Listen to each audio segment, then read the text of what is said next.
సీతారాం ఏచూరి సంస్మరణ సభలో సీఎం రేవంత్ రెడ్డి మాట్లాడుతున్న లైవ్ ద్వారా చూద్దాం. ప్రజాస్వామ్య పరిరక్షణలో భాగంగా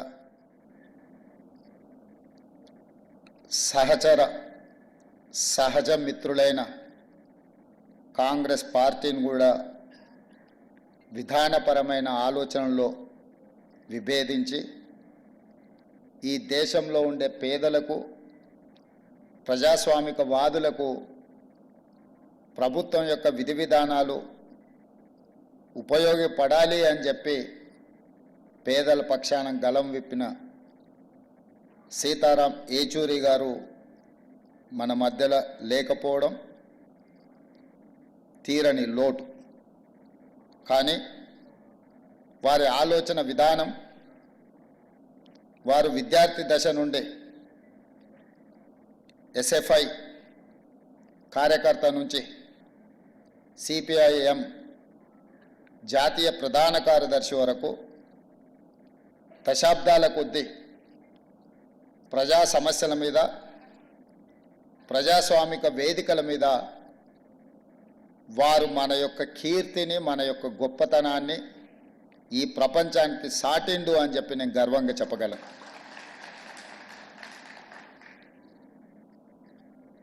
వారిని నేను తక్కువ కలిసిన, కాకపోతే పిసిసి అధ్యక్షుడు అయిన తర్వాత ఒక 2 సార్లు కలవడం జరిగింది.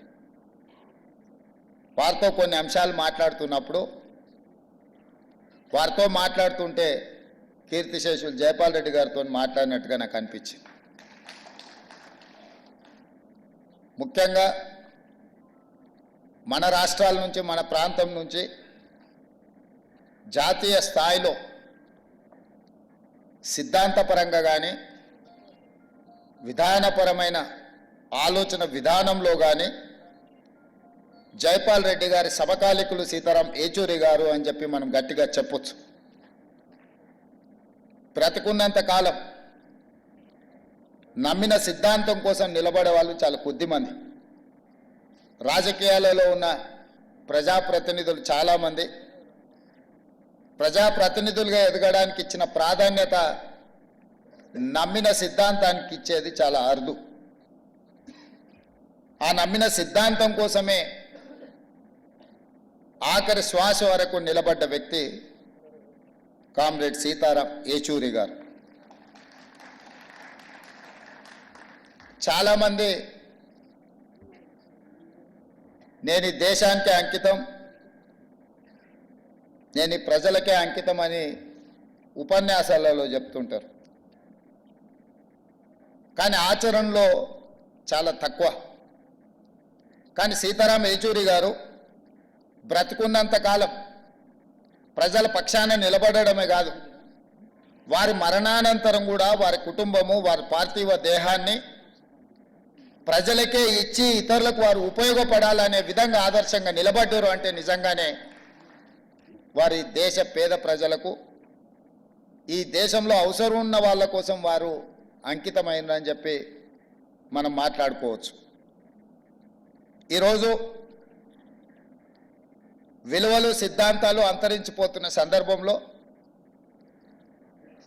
చారిత్రాత్మకమైన సందర్భం, దేశం మీద భారతీయ జనతా పార్టీ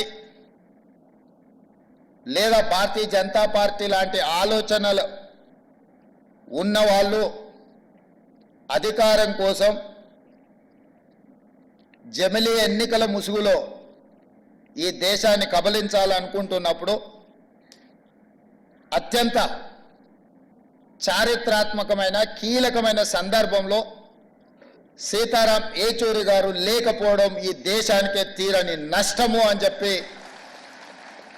రాహుల్ గాంధీ గారు ఏ ఆలోచన, ఏ మాట అయితే చెప్పినరో నేను 100% ఏకీభవిస్తున్నా. రాహుల్ గాంధీ గారికి, గాంధీ కుటుంబానికి సీతారాం ఏచూరి గారితో చాలా సన్నిహిత సంబంధాలు ఉన్నాయి. రాహుల్ గాంధీ గారు సీతారాం ఏచూరి గారిని ఒక ఫ్రెండ్గా, గైడ్గా, ఫిలాసఫర్గా, ఒక సిద్ధాంతకర్తగా బాగా ఇష్టపడతాడు. వారు చనిపోయినప్పుడు అమెరికాలో ఉన్న రాహుల్ గాంధీ గారు ఈ అంశాన్ని వారే మనందరికీ చెప్పడం జరిగింది. ఈరోజు దేశ రాజకీయాలలో యునైటెడ్ ఫ్రంట్ ఏర్పాటు చేసినప్పుడు జైపాల్ రెడ్డి గారితో పాటు సీతారాం ఏచూరి గారు అత్యంత కీలకమైన పాత్ర పోషించి జాతీయ రాజకీయాలలో ప్రజల పక్షాన నిలబడాలని ఆలోచన చేసినప్పుడు వారు బాధ్యతాయుతమైన బాధ్యతను నెరవేర్చింది. ఇదే కాదు, 2004లో UPA 1 UPA 2 Congress party communist ఇతర రాజకీయ పార్టీలను కలుపుకొని యూపీఏ 1 యూపీఏ 2 ప్రభుత్వాలను ఏర్పాటు చేసి ఫుడ్ సెక్యూరిటీ బిల్ కావచ్చు, రైట్ టు ఎడ్యుకేషన్ యాక్ట్ కావచ్చు, రైట్ టు ఇన్ఫర్మేషన్ యాక్ట్ కావచ్చు, ఉపాధి హామీ పథకం కావచ్చు, ఇవి దేశంలో చాలా విషయాలను సమూలమైన మార్పు తీసుకురావడానికి తీసుకొచ్చిన చట్టాలు. ఆ చట్టాలు తెచ్చిన సందర్భంలో, ఆ చట్టాల మీద చర్చ జరిగిన సందర్భంలో సీతారాం ఏచూరి గారు ఆ ప్రభుత్వ ఏర్పాటులోనే కాదు, పేదలకు అనుకూలమైన food security, right to education act, right to information act, పారదర్శకమైన పరిపాలన అందించాలంటే ప్రభుత్వం తీసుకునే నిర్ణయాలు ప్రజలకు అందుబాటులో ఉంచాలి అని రైట్ టు ఇన్ఫర్మేషన్ యాక్ట్ తీసుకొచ్చినప్పుడు వారు పోషించిన పాత్ర ఈరోజు మనం అందరం గుర్తు చేసుకోవాలి. ఈరోజు సామాన్యుడికి విద్యను అందించాలన్నా ప్రభుత్వం తీసుకుంటున్న నిర్ణయాలు ప్రజలకు తెలవడానికి అవసరమైన సమాచార హక్కు చట్టాన్ని ఈరోజు ప్రజలకు అందించిన యూపీఏ 1 యూపీఏ 2లో సీతారాం ఏచూరి గారు చాలా కీలకమైన పాత్ర పోషించి, అలాంటి సీతారాం ఏచూరి గారు అధికారాన్ని నిలబెట్టుకోవడానికి భారతీయ జనతా పార్టీ తీసుకొస్తున్న రాజ్యాంగ మార్పులు కావచ్చు, రాజ్యాంగ సవరణలు కావచ్చు, రాజ్యాంగ సవరణ పరిపాలనపరమైన అంశం కాదు, యూనియన్ ఆఫ్ స్టేట్స్, రాష్ట్రాల యొక్క సమ్మిళితమే, రాష్ట్రాల యొక్క కలయికనే ఈ దేశం. యూనియన్ ఆఫ్ స్టేట్స్ అనే స్పిరిట్ని ఈరోజు దెబ్బతీసి జమిలీ ఎన్నికల ముసుగులో తమ ఆధిపత్యాన్ని నిరూపించుకోవాలని చెప్పి బీజేపీ చేస్తున్న ప్రయత్నాన్ని తిప్పికొట్టాలి. ఈ తిప్పికొట్టాల్సిన కీలక సమయంలో సీతారాం ఏచూరి గారు లేకపోవడం ఇది దేశానికే తీరని లోటు. ఇది సిపిఎంకు, కామ్రేడ్ కార్యకర్తలకు కాదు. ఈ దేశంలో ప్రజాస్వామ్య మనుగడ సాధించాలి, ప్రజాస్వామిక స్ఫూర్తి కొనసాగాలి, రాష్ట్రాల యొక్క హక్కులను కాపాడాలి, ప్రజల యొక్క జీవన పరిణామాలు మెరుగుపడాలి, ప్రభుత్వం యొక్క విధానాలను ప్రశ్నించడానికి అవసరమైన సందర్భంలో సీతారాం ఏచూరి గారు లేకపోవడం అనేది నిజంగా పేదలకే తీరని నష్టం. అందుకే మన ప్రాంతం నుంచి జాతీయ రాజకీయాలలో నేను ఈ మధ్యకాలంలో చాలా సందర్భాలలో ప్రస్తావించిన, జాతీయ రాజకీయాలలో తెలుగు వాళ్ళ ప్రాధాన్యత, నమ్మిన సిద్ధాంతం కోసం కట్టుబడి ఉన్న వాళ్ళ సంఖ్య క్రమేణా తగ్గుతూ పోతుంది. కనీసం మనం చెప్పుకోవడానికైనా మనకు ఒక దిక్సూచిలాగా ఉండాల్సిన సీతారాం ఏచూరి గారు మన మధ్యలో లేకపోవడం చాలా బాధాకరం. ఏది ఏమైనా వారు కేరళలో కాంగ్రెస్ వర్సెస్ కమ్యూనిస్టులు ఎన్నికలలో కొట్లాడిన, జాతీయ స్థాయిలో కలిసి పనిచేసి బీజేపీ శక్తులను నిర్మూలించడానికి కాంగ్రెస్ కమ్యూనిస్టులు కలిసి పనిచేయడానికి సీతారాం ఏచూరి గారు తన సమయస్ఫూర్తితో, సమన్వయంతో దేశ రాజకీయాలలో కాంగ్రెస్ను, కమ్యూనిస్టులను కలిసి పనిచేసే విధంగా ప్రజల యొక్క కోణంలో నిర్ణయాలు తీసుకోవడంలో వారు చాలా కీలకమైన భూమిక పోషించారు. అలాంటి వ్యక్తులు చాలా అరుదు. ఈరోజు అలాంటి వ్యక్తులు భూతద్దం పెట్టి ఎతికినా కనిపించేది కష్టమైన సందర్భం. వారి ఆలోచనలు, వారి విధానాలు భవిష్యత్తులో చాలా అవసరం ఉంది. వారి స్ఫూర్తిని ఇంత సాంబశివరావు గారు చెప్పారు.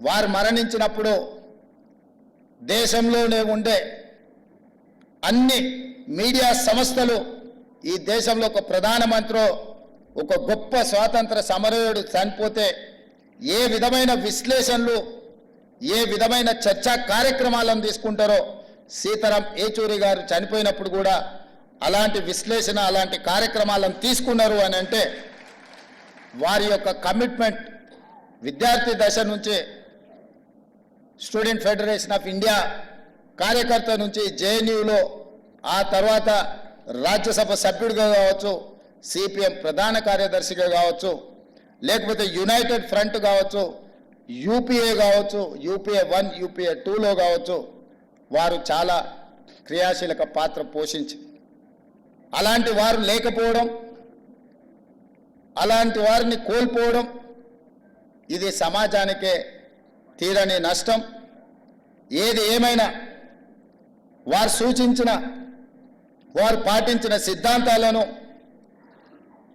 ఈరోజు వారిని స్ఫూర్తిగా తీసుకొని కేంద్ర ప్రభుత్వం ఏదైతే జమిలీ ఎన్నికల్ని తీసుకురావాలనే ప్రయత్నం చేస్తుందో కేంద్ర ప్రభుత్వంలో రవనీత్ సింగ్ బిట్టు కేంద్ర మంత్రి ఒక కేంద్ర మంత్రి ప్రధాన ప్రతిపక్ష నాయకుడు రాహుల్ గాంధీ గారి మీద వాడిన పదజాలం నరేంద్ర మోడీ గారు ఖండించకపోవడము ఆ మంత్రి గారి మీద చర్యలు తీసుకోకపోవడం అనేది బీజేపీ యొక్క ఫ్యాసిస్ట్ విధానాలు ఈరోజు కళ్ళకు కనిపించినట్టుగా మనకు ఉన్నాయి.